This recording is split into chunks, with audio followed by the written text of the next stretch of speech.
Topic शुरू करते हैं। और आज हमारा नेक्स्ट टॉपिक होगा जो वो होगा हमारे पास में पहला जो कॉन्सेप्ट आता है, according to Niels Bohr, this is the nucleus, this is the cell, suppose this is N1, sorry this is N2 and this is N1। Clear? जो N1 सेल की जो एनर्जी है बच्चों, इस N1 सेल की energy को हमने क्या बोल दिया, E1 बोल दिया। N2 सेल की एनर्जी को क्या बोल दिया, E2 बोल दिया। तो यहां पे आप लिख सकते हैं N1 and N2, N1 and N2 number of cell, number of cell, while E1 and E2 is energy level, energy level. Clear? जो हमारे पास N1 और N2 है वो नंबर ऑफ सेल है, और E1 एंड E2 क्या है, उनके रिस्पेक्टिव एनर्जी लेवल है। Clear? According to Niels Bohr, जब इलेक्ट्रॉन क्या करता है, एक सेल से दूसरे सेल में जंप करता है, मींस N1 से N2 में जाएगा बच्चों, तो इसकी जो एनर्जी है वो कितनी थी, -13.6 थी। इसकी जो एनर्जी है वो कितनी है, -3.4 है, इलेक्ट्रॉन वोल्ट है।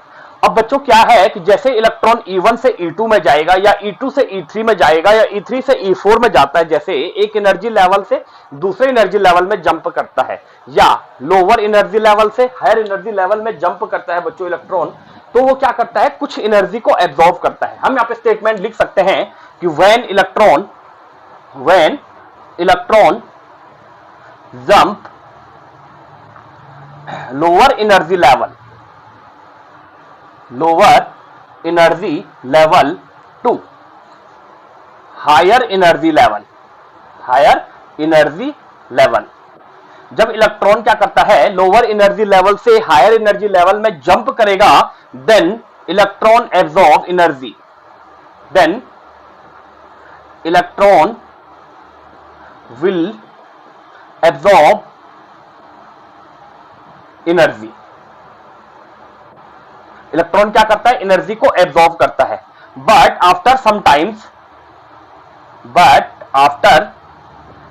टाइम्स कुछ समय बाद वो क्या करता है, returns back to lower energy level,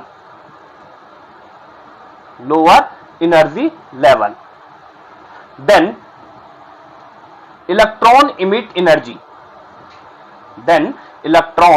emit energy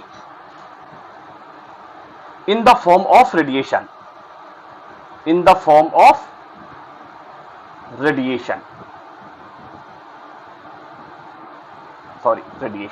clear? तो बच्चों ये स्टेटमेंट था नील्स बोर का कि जब इलेक्ट्रॉन एक सेल से दूसरे सेल में या लोअर एनर्जी लेवल से हायर एनर्जी लेवल में जंप करता है बच्चों, तो कंडीशन क्या हो रही है, ये यहां से यहां जंप कर रहा है, तो वो क्या करेगा, एनर्जी को, देखो E1 से E2 में जा रहा है, तो ये क्या करेगा, एनर्जी को एब्जॉर्ब करेगा, एनर्जी को एब्जॉर्ब किया। लेकिन कंडीशन क्या है कि बच्चों नेचर का एक रूल है कि हर सब्सटेंस क्या करता है, लोवेस्ट एनर्जी लेवल में ही क्या करता है, स्टेबिलिटी को गेन कर पाता है। तो for gaining the stability electron क्या करता है, वापस आएगा अपने इनिशियल सेल में। तो जब वो इनिशियल सेल में, देखो व्हेन E2 से वो E1 में आएगा, उस कंडीशन में ये क्या करेगा, एनर्जी को एमिट करेगा।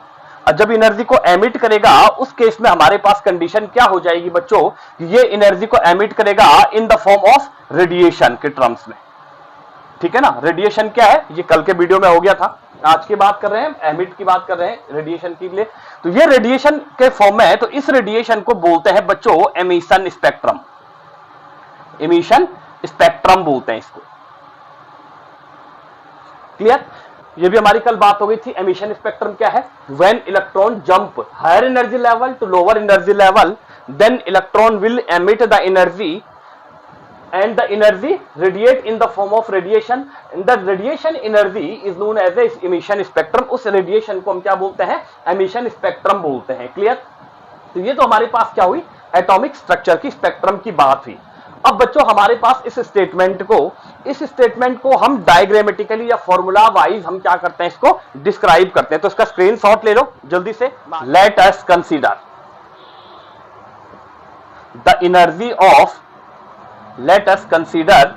एनर्जी ऑफ E1 सेल कितनी है, N1, let us consider the energy of N1 equals to E1। N1 की जो एनर्जी है बच्चों वो क्या है, E1 है, and energy of E2, energy of N2 equals to E2। तो टोटल कितना डिफरेंस ऑफ एनर्जी है बच्चों, तो क्या हो जाएगा, E2 minus E1 is equal to क्या हो जाएगा, डेल्टा E। ये डेल्टा E क्या है, जितना एनर्जी उसने रेडिएशन के फॉर्म में एमिट किया है। क्लियर। अब ये डेल्टा E हो गया बच्चों। एक और चीज आपको नई चीज सामने आ रही है कि मैक्स प्लैंक, जो नील्स बोर था, वो मैक्स प्लैंक की क्वांटम थ्योरी की हेल्प से क्या कर रहा था, रदरफोर्ड के ड्रॉबैक्स को इंप्रूव कर रहा था। तो उसने वहां से एक कॉन्सेप्ट लिया था क्वांटा का। तो क्वांटा में एक कॉन्सेप्ट आता है बच्चों, जो एनर्जी होती है फोटोन की, वो होती है आपके पास में E is equal to H into mu. इसको क्या बोलते हैं, MHU, म्यू। ठीक है ना। तो कंडीशन क्या है, ये वेर देखो H equal to Planck constant, Planck constant जिसकी वैल्यू होती है बच्चों कितनी, 6.62 into 10⁻⁻34 metre kilogram per second. ठीक, इसकी एनर्जी कितनी होती है, 6.62 into 10⁻⁻34 metre kilogram per second. ये क्या होती है, प्लैंक कांस्टेंट की वैल्यूज होती है। क्लियर। जहां where mu is equal to क्या होता है हमारे पास, where mu is equal to small v type का होता है, mu is equal to frequency. Frequency, अब यहां से एक नया टर्म्स आ गया हमारे पास, फ्रीक्वेंसी किसको बोलते हैं, तो बच्चों फ्रीक्वेंसी बोलते हैं नंबर ऑफ ऑसिलेशन इन पर सेकेंड। एक सेकंड में जितने नंबर ऑफ ऑसिलेशन होंगे उसको क्या बोलते हैं, फ्रीक्वेंसी बोलते हैं। और इसको मेजर करते हैं बच्चों हर्ट्ज में, तो इसको शॉर्टकट में कैसे लिखते हैं, HTZ ऐसे लिखते हैं इसको, हर्ट्ज। ठीक है ना। तो बेसिकली हर्ट्ज, HRTZ कर दो, हर्ट्ज शॉर्टकट में HTZ लिखते हैं, हर्ट्ज फ्रीक्वेंसी हो गया। तो फ्रीक्वेंसी के लिए हमने क्या बोल दिया, नंबर ऑफ ऑसिलेशन इन पर सेकेंड। जितने नंबर ऑफ ऑसिलेशन एक सेकंड में हो रहे हैं उस ऑसिलेशन को हमने क्या बोल दिया, फ्रीक्वेंसी। देखो नया वर्ड आ गया आपके पास में, इसको बोल दिया म्यू, देखो इसको बोल दिया लैम्डा, लैम्डा। ठीक है ना। लैम्डा रिप्रेजेंट करता है बच्चों वेवलेंथ को। अब वेवलेंथ किसको बोलते हैं, देखो वेवलेंथ। तो वेवलेंथ को समझने से पहले बच्चों क्या करते हैं, वेव्स को समझते हैं। वेव्स क्या होती है, वेव्स होती है बच्चों, जैसे सपोज कोई रुका हुआ पानी है और उस रुके हुए पानी में आपने पत्थर डिप कर दिया, तो पानी क्या होता है, सेंटर से किनारे की तरफ जैसे ऐसे चलता है, बिल्कुल चलता है ना, लहर के टाइप के चलता है। या नदी में देखा होगा आपने पानी कैसे होता है, ऐसे चलता है, ऐसे ऐसे। तो ओवरऑल हम अगर उसको डायग्रामेटिकली रिप्रेजेंट करें, इसको हटा देते हैं, अगर हम डायग्रामेटिकली रिप्रेजेंट करें बच्चों कि कैसे हम लैम्डा को, वो वेव्स को रिप्रेजेंट करें, तो ऐसे चलती है वेव्स, ऐसे। क्लियर। तो बच्चों हमारे पास यदि हम एक एक्सिस लें और इस एक्सिस के रिस्पेक्ट में हम यदि ऐसे ड्राफ्ट करें, तो बच्चों देखो ये लाइन है, तो इस लाइन को बोलते हैं, ये वाली जो लाइन है, इस लाइन को बोलते हैं line of propagation, line of propagation. ठीक है ना। और इस लाइन ऑफ प्रोपगेशन के जो ऊपर वाला जो पहाड़ जैसे दिख रहा है, इसको बोलते हैं क्रस्ट। ठीक है ना। और इसको बोलते हैं ट्रफ। ठीक। तो बच्चों जो वेव लेंथ होती है, वेव्स हमेशा कैसे चलती है, क्रस्ट और ट्रफ के फॉर्म में चलती है, अप्स एंड डाउन्स। जैसे पहाड़ होता है, जैसे हिल होती है, वैसे हमारे पास क्या होती है, वेव्स भी चलती है। या जैसे नदी का पानी होता है वो भी in the form of waves में चलता है। जैसे सी वाटर देखा होगा आपने, लहर चलती है समुद्र में, तो बेसिकली वो भी क्या चलता है, क्रस्ट और ट्रफ के फॉर्म में चलता है। तो वेव लेंथ बोलते हैं द डिस्टेंस बिटवीन, देखो हम इसको और अच्छे से बनाते हैं। ठीक, इसको थोड़ा सा अच्छे से बनाते हैं। देखो हमारे पास ये लाइन ऑफ प्रोपगेशन हो गई। इस लाइन ऑफ प्रोपगेशन में बच्चों जो हमारे पास ऐसे बनता है, ये पार्ट आ गया और ये पार्ट आ गया। तो बच्चों हमारे पास फिर अगेन ये आ गया और ये आ गया। तो the distance between two crust बोल दिया हमने। इसके बीच की जो डिस्टेंस है इसको बोल दिया हमने, क्या बोल दिया, लैम्डा। वेवलेंथ किसको बोल दिया, the distance between two crust. दो क्रस्ट के बीच की जो डिस्टेंस होगी उस डिस्टेंस को क्या बोलते हैं, वेवलेंथ। और उसको किससे रिप्रेजेंट करते हैं, लैम्डा से रिप्रेजेंट करते हैं। ठीक है ना। लैम्डा ढंग से दिख नहीं रहा है, इसको रिप्रेजेंट करते हैं लैम्डा से। क्लियर। तो हमारे पास वेवलेंथ भी हो गई, लैम्डा भी हो गया। तो ओवरऑल हमने क्या ड्राइव किया, रिपीट करता हूं एक बार फिर से। ठीक है, टोटल रिपीट कर लेते हैं। सपोज ये मानो बच्चों कि एनर्जी क्या कर रहा है N1, इलेक्ट्रॉन क्या कर रहा है N1 सेल से। देखो इलेक्ट्रॉन क्या कर रहा है बच्चों, electron jump from N1 to N2। Electron कहां से जा रहा है, N1 से N2 सेल में जा रहा है। तो जो N1 की एनर्जी है बच्चों वो कितनी है, E1 है। N2 की जो एनर्जी है वो कितनी है, E2 है। और हमें पता है दोनों के बीच का डिफरेंस कितना आएगा बच्चों, E2 minus E1 is equal to कितना आएगा, डेल्टा E आएगा। तो इस डेल्टा E को हमने क्या बोल दिया, जितना भाई इस डेल्टा E को बोल दिया हमने स्पेक्ट्रम, जितना वो एनर्जी को एमिट करेगा, जितना एनर्जी डिफरेंस आ रहा है, उस एनर्जी डिफरेंस को यदि हम क्या बोलेंगे इन टर्म्स ऑफ रेडिएशन लें तो ये एनर्जी क्या कहलाएगी, आपकी इमिशन स्पेक्ट्रम कहलाएगी। क्लियर। अब इमिशन स्पेक्ट्रम तो हो गया। सपोज हमें ये भी पता है बच्चों, अभी हमने डिस्कस किया कि डेल्टा E इक्वल टू क्या होता है, H इंटू म्यू होता है। H क्या है, प्लैंक कांस्टेंट, म्यू क्या है, फ्रीक्वेंसी। अब बच्चों हमारे पास इस frequency mu is equal to होता है, देखो म्यू इज इक्वल टू होता है बच्चों C बाई लैम्डा।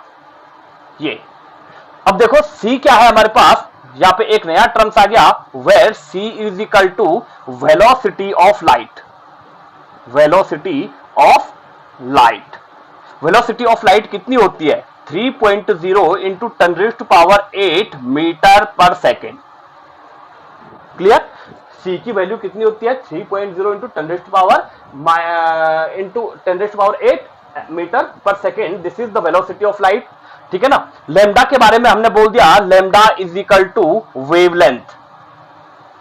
लैम्डा क्या हो गया आपके पास में, वेवलेंथ हो गया। C क्या हो गई, वेलोसिटी ऑफ लाइट हो गया। तो overall mu is equal to हमारे पास C बाई लैम्डा आ रहा है, तो हम delta E is equal to क्या लिख सकते हैं, HC by lambda. This is the energy difference. Clear. ये कॉन्सेप्ट कहां से लिया था बच्चों उसने, delta is equal to HC by lambda. HC by lambda जो लिया था बच्चों उसने, वो मैक्स प्लैंक की क्वांटम थ्योरी से क्वांटा आया था, वहां से उसने क्या करा, HC बाई लैम्डा लिया था। इसका डिटेल में स्टडी करेंगे लेटर ऑन, पहले हम टॉपिक पे आ जाते हैं अपने वापस। तो ये delta is equal to HC by lambda आया।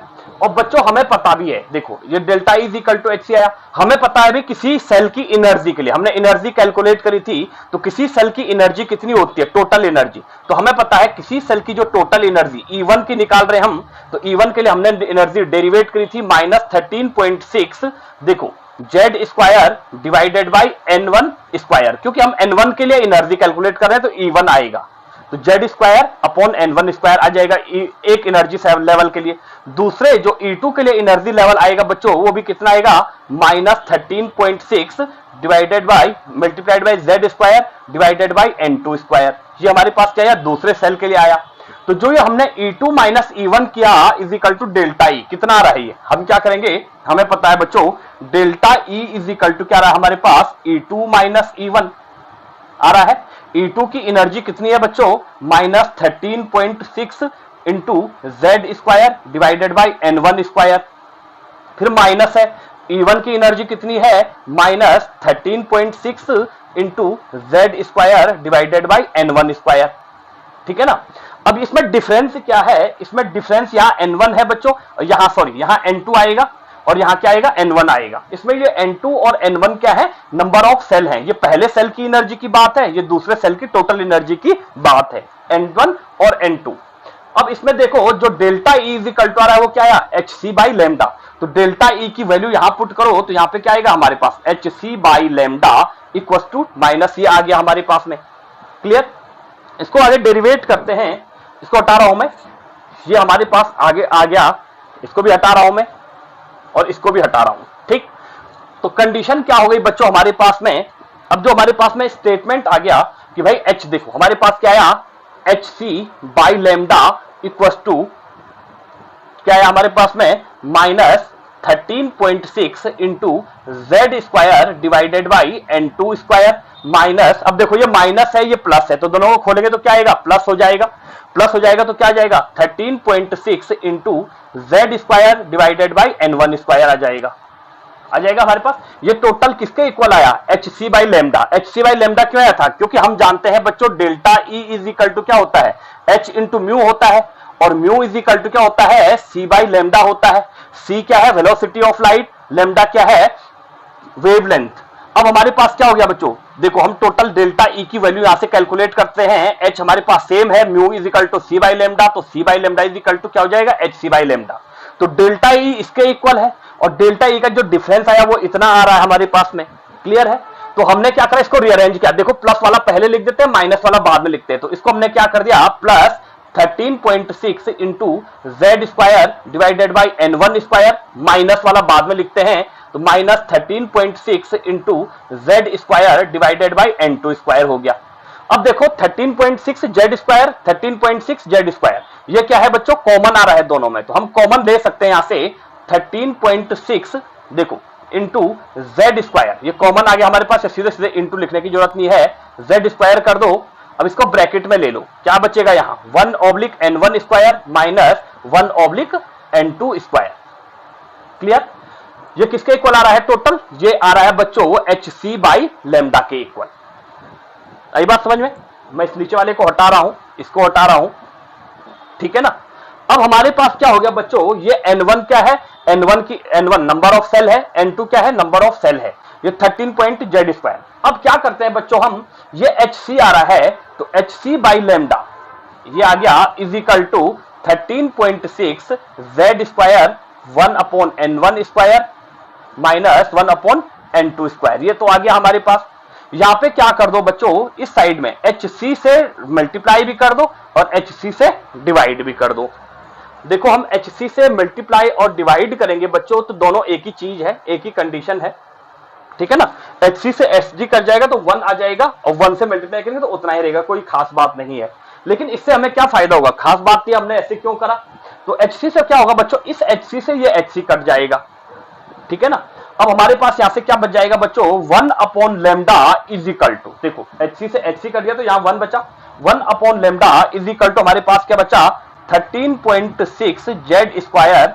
अब क्या हो जाएगा, hc है डिवाइडेड बाई hc, यहां पे क्या जाएगा आपके पास में 1/n1 square minus 1/n2 square, ये आ जाएगा आपके पास में। क्लियर? अब बच्चों ये 13 क्या है हमारे पास, z हमारे पास एटॉमिक नंबर है, किसी भी एटम का एटॉमिक नंबर, और h क्या हमारे पास प्लैंक कांस्टेंट है, c क्या है वेलोसिटी ऑफ लाइट। अब क्वेश्चन ये पुट होता है बच्चों कि वेलोसिटी ऑफ लाइट लेने का मतलब क्या है, क्वेश्चन ये है, इसका आंसर ये है बच्चों कि जो c आता है वो c क्या है, वेलोसिटी ऑफ लाइट है। तो इलेक्ट्रॉन की जो स्पीड है वो वेलोसिटी ऑफ लाइट के इक्वल, उतनी स्पीड से इलेक्ट्रॉन क्या कर रहा है, वापस आ रहा है या जा रहा है, ठीक है ना, c वेलोसिटी, ठीक है ना, इसलिए हमने c के टर्म्स में यहां पे लिया।